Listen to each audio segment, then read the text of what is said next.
नमस्कार, मैं रजनीश हूँ और अभी नेपाल की राजधानी काठमांडू में है और बीबीसी हिंदी के साथ नेपाल के खाने पानी मंत्री अब्दुल खान साहब हैं। अब्दुल खान साहब, आप तो बड़े नवयुवा लग रहे हैं। कितनी उम्र हो रही है आपकी? जी मेरी 36 वर्ष उम्र हो गई है। तो ये खाने पानी मंत्रालय जो है, कौन सा मंत्रालय है? अब ये जल मंत्रालय। जल मंत्रालय है। मैंने सुना कि आप इस मंत्रालय को लेकर बहुत खुश नहीं हैं और आपने शायद इसको स्वीकार नहीं किया है। जिस दिन प्रधानमंत्री जी का शपथ था उसी दिन मैंने शपथ लिया, और शपथ से पहले जो शीर्ष नेतृत्व में बातचीत हुई, छलफल हुआ, वहाँ पे प्रमुख दल के नेताओं ने, जो सत्ता गठबंधन के नेता सब हैं, उनमें समझदारी बनी, एक सहमति बनी, जिसके तहत मुझे उद्योग वाणिज्य आपूर्ति मंत्री मिलना था। लेकिन बाद में बिना विभागीय मंत्री बना दिया गया, और मैं भी, मेरे साथ 4 मिनिस्टर और भी बिना विभागीय रहे। बाद में बगैर हम लोगों से समझदारी किए, बिना पूछे, बिना मीटिंग किए, हमारे अध्यक्ष जी से बिना मीटिंग किए, वो लोग हमारे मंत्रालय को परिवर्तन किए, और 1 घंटा के भीतर हमको खबर मिला, हम सभी को, कि आपको जो है जल मंत्री यानी खाने पानी मंत्री बना दिया गया। आपका जो नेपालगंज है वो बहराइच से लगा हुआ है, उत्तर प्रदेश के, तो आपके भी रिलेटिव बॉर्डर के पार हैं। हाँ, बहुत रिलेटिव लोग हैं हमारे वहाँ पे। आवत जावत भी हम लोग का रहता है, सर सामान लेना देना, यानी कोई भी चीज़ हो। तो भारत के मुसलमानों और नेपाल के मुसलमानों में कुछ अंतर आप कर पाते हैं? देखिए, अब बॉर्डर के जो आसपास इलाके हैं उसमें तो अंतर करना मुश्किल है, क्योंकि भाषाएं भी मिलती हैं, रहन सहन भी सेम है, कल्चर भी सेम है। तो उसमें अब कहिए कल्चरल हिसाब से आप अलग नहीं कर सकते हैं, भाषा के हिसाब से अलग नहीं कर सकते हैं, लेकिन पॉलिटिकल रूप में बिल्कुल अलग है। देखिए, उधर के लोगों से हमको लगता है बॉर्डर के इस पार के लोगों में राजनीतिक चेतना बहुत ज़्यादा है। उस तरफ में?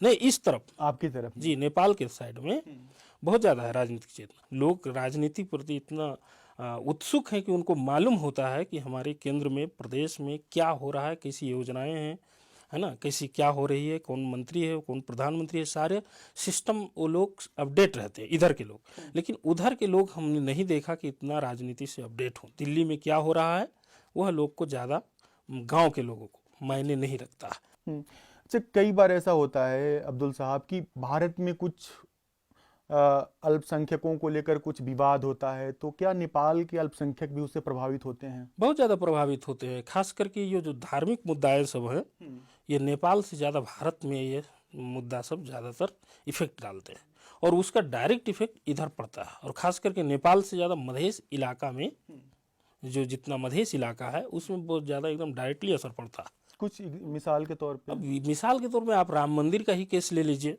है ना। राम मंदिर का वहाँ पे कुछ होता है तो उसका डायरेक्ट असर इधर भी पड़ता है।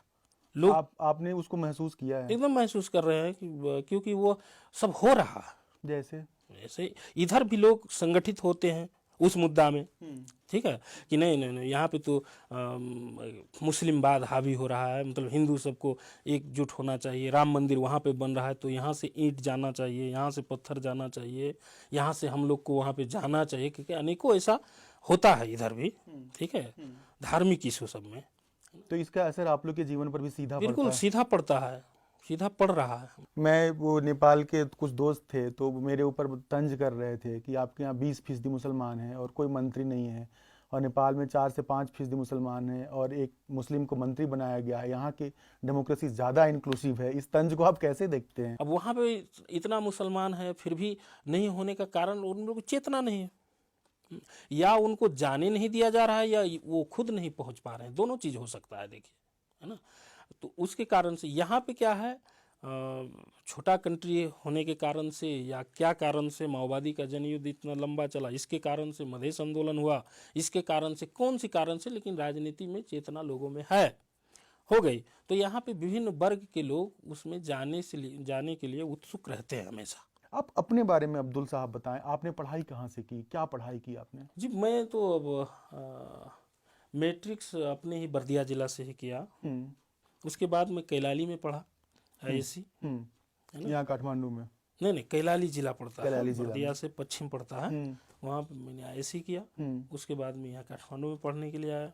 यहाँ ग्रेजुएशन किया आपने? हाँ जी, यहाँ पे बीपीएच किया, बैचलर ऑफ पब्लिक हेल्थ। उसके बाद पूर्ण रूप से संगठन में लग गए, ठीक है। अभी मैं मास्टर कर ही रहा हूँ। भारत के बारे में आपका क्या ओपिनियन है? भारत को लेकर आप क्या सोचते हैं? भारत बगैर तो हम सबको जीना ही मुश्किल है, चलना ही मुश्किल है। तो इसलिए भारत को भी चाहिए कि जब नेपाल हमारे प्रति इतना लॉयल्टी अपना रहा है, इतना हमारे प्रति वो इतना पॉजिटिव है, तो उनको भी चाहिए कि हमारे प्रति पॉजिटिव हो। उनका दूसरे देश से अपना अलग मसला होगा, लेकिन नेपाल के प्रति देखने का उनका रवैया अच्छा होना चाहिए, ये हम चाहते हैं। दो चीज़ दोनों तरफ से बताइए जो भारत की तरफ से ठीक होनी चाहिए, और दो चीज़ इस तरफ से बताइए जो नेपाल की तरफ से ठीक होनी चाहिए। भारत को भी चाहिए कि वास्तव में नेपाल की भूमि हम मींच रहे हैं कि नहीं मींच रहे, उसकी भूमि को हम कब्जा कर रहे हैं कि नहीं कर रहे हैं। आपको लग रहा है कि हमको लग रहा है, क्योंकि उससे यहाँ पे बहुत ज़्यादा बिगाड़ हो रहा है। दूसरा क्या होना चाहिए कि भारत को भी सोचना चाहिए कि आज हम लोग को इंडिया जाना पड़ता है तो भारू करना पड़ता है, नेपाली पैसा को भारू में कन्वर्ट करना पड़ता है। देखिए उसमें क्या होता है, हम लोग को 3 रुपया 5 रुपया कभी कभी 10 रुपया सैकड़ा देना पड़ता है। और इंडियन करेंसी वहाँ पे एक्सेप्ट करते हैं लोग नेपाल में, या उनको भी बदलना पड़ता है? नेपाल में देखिए अभी यहाँ पे ऐसा माहौल है कि आप यहाँ पे बाहर इंडियन पैसा ला करके यहाँ पे किसी को अगर देंगे तो वो नेगेटिव ढंग से सोचता है। अच्छा, उसका सोच ही गलत है। ये तो अब चेहरा तो हम आप जैसा एक है, हमको भी ये तो इंडियन हो, आपको सब बोलता है कि इंडियन हो? बोलता है, बहुत लोग बोलता है। इसके लिए कम विवाद हुआ यहाँ पे, बार बार आपको भी सामना करना बार बार पड़ा इसका? मधेसी एकदम हुआ है, इसको हर जगह पब्लिक प्लेस में लेकर के बस गाड़ी आपको सब ये में हुआ। कैसा एग्जाम्पल बताया जहाँ आपको सामना कर लोगों ने कहा कि तुम भारतीय अरे हो? तब का बात छोड़ दिया, मैं संसद भी हो गया था यहाँ पे। हाँ। देखिए संसद हो गया, और यहाँ पे हम घूमने गए, कौन सी जगह ये क्या कहते हैं इसको, सुंधारा के उधर 3-4 साथी थे हम। एक आदमी गया पूछने के लिए कि हम यो भीतर जाना मिल छा, इसके अंदर जा सकते हैं हम? तो वो बोला इंडियन हरूलाई जाना मना ही छा, बंद छा, अहिले जाना पाउँदैन। तो भारतीयों के लिए नहीं जाना मना है? जाना मना।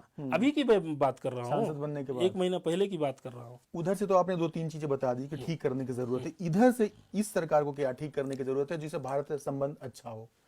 नेपाल को क्या चाहिए कि सबसे पहले तो चेहरा के जो आधार पे विभेद किया जा रहा है ना, इसको समाप्त करना चाहिए। ये नेपाली है, भारतीय है, ऐसे कह देते हैं चेहरा के आधार पर। एकदम कह देते हैं, ठीक। इसको नेपाल को करेक्शन करना जरूरी है। क्यों? क्योंकि मान लीजिए चाइना है, उत्तर साइड में चाइना है, तो वहाँ बॉर्डर से सटे लोग चाइनीज जैसे होंगे ही। उनको हम चाइनीज नहीं कह सकते? उनको हम चाइनीज नहीं, कॉमन सी बात है कि भाई जिधर जो रहेगा उधर का हवा पानी के हिसाब से उसका बनावट हो जाएगा, है ना। तो उसको जैसे हम उसको चाइनीज नहीं कहते हैं, या कहते भी नहीं हैं हम सब। मान लीजिए यहाँ पे कोई चाइना का आदमी भी आ जाए, ठीक है, कोई आ जाए, तो अभी हम नहीं कहेंगे तो आप चाइनीज हैं, हम नहीं कहेंगे, नहीं कहेंगे। क्योंकि वो ये मधेसी लोगों का वो कंसेप्ट नहीं है। कोई भी आएगा अगर उसका चेहरा मोहरा, उसका बनावट पहाड़ी जैसे है, तो उसको हम सब जरूर पहाड़ी कह देंगे। और बहुत सारा अभी गांव घर में कहने के तो जो नेपाली कहता है, नेपाली कह देंगे, ठीक, लेकिन उसको हम चाइनीज नहीं कहेंगे। उसी प्रकार यहाँ के लोगों को चाहिए कि सिर्फ चेहरा देख करके किसी को जो है भारतीय कह देना, विदेशी कह देना, ये नहीं कहना चाहिए। तो आपके लिए अब्दुल साहब जितना करीब बहराइच है उससे तो ज्यादा दूर काठमांडू है। बहराइच में जो पॉलिटिकल, जैसे आप बहराइच के जो उत्तर प्रदेश में बहराइच पड़ता है, उसके मुख्यमंत्री योगी आदित्यनाथ हैं, उनके बारे में आपको ओपिनियन है? एक बार हम गए थे वहाँ पे, उनका कहाँ है, गोरखपुर में, ठीक, घूमने के लिए गए थे, और गोरखपुर के उनके मंदिर में ही पहुँचे। देखिए जो मंदिर एरिया है वहाँ पे धर्मशाला है, उसी में पहुँचे। मैं मंदिर भी घूमा एकदम अच्छे से, बैठा वहाँ पे। उसके बाद कहे अब रात यहीं पे रुकेंगे, ठीक। अपने मित्र से हमने कहा जाओ भाई पूछो कितना पैसा लगेगा धर्मशाला में रहने का। वो गए पूछे तो उन्होंने कहा ID चाहिए, प्रूफ चाहिए। हम मेरे पास नागरिकता था, ठीक, हमने कहा नागरिकता है मेरे पास, तुम्हारे पास भी होगा, दोनों नागरिकता वो लेके गए वहाँ पे, ठीक। तो उन्होंने जैसे ही देखा मेरा नाम अब्दुल खान, तुरंत कहा तुम लोग यहाँ से तुरंत के तुरंत निकल जाओ वरना अभी खबर करता हूँ। ऐसा बोला? ऐसा बोला, एकदम एग्जैक्ट ऐसा ही बोला। ये कब की बात बता रहे हैं? ये मैं लगभग 3 साल पहले की बात बता रहा हूँ, 3-4 साल पहले जी। लेकिन आप इस श्योर कैसे कह सकते हैं कि अब्दुल खान नाम देखने की वजह से ही कहा हो? उन्होंने, मेरे मित्र ने जाकर के नागरिकता दिखाया। तो हो सकता है नेपाली होने की वजह से ऐसा कहा हो? नहीं नहीं, नेपाली का बात वहाँ पे नहीं था, कोई भी रह सकता था, लेकिन मुस्लिम को वहाँ पे नहीं अलाउड, नहीं अलाउड नहीं है। वो धर्मशाला में मुस्लिम नहीं रह सकता, कोई ऐसा लीडर इंडिया में जो आपको अच्छा लगता हो? अब इंडिया में बहुत सारे लीडर्स हैं। हम तो राम मनोहर लोहिया जी का हमको पढ़े थोड़ा बहुत, है ना। उसके बाद में जवाहरलाल नेहरू जी का भी पढ़े। गांधी जी को तो हम सब अपना आइकन ही रखे थे, है ना। तो अब इंडिया में तो एक से एक लीडर रहे हैं, अभी भी हैं बहुत लोग। और जो अभी प्राइम मिनिस्टर हैं नरेंद्र मोदी साहब, मेरे सोच से तो अच्छा ही काम कर रहे हैं, इंडिया के लिए अच्छा कर रहे हैं। एकदम अच्छा कर रहे हैं। कोई ऐसा काम जो आपको अच्छा लगता हो?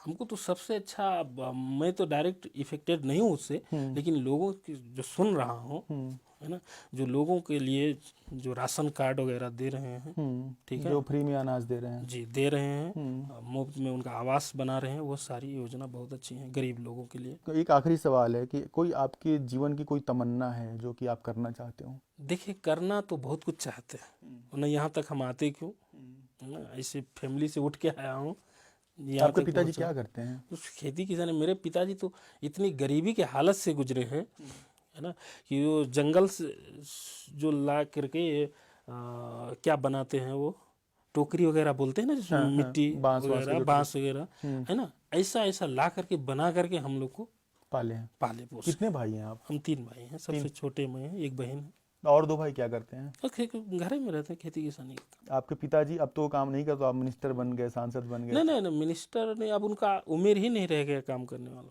तो आप जब मंत्री बने तो आपके पिताजी क्या बोले, क्या बात हुई? बड़े तो खुश हुए होंगे, क्या रिएक्शन था उनका?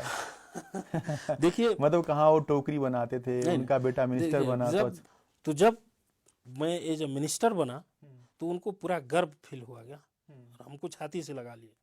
शादी वादी कर चुके हैं आप? जी, बहुत पहले शादी हो गया था, मैं 8 क्लास में ही पढ़ता था। 8 क्लास में ही? जी, 13 वर्ष की उम्र थी मेरी, उसी समय हो गया था।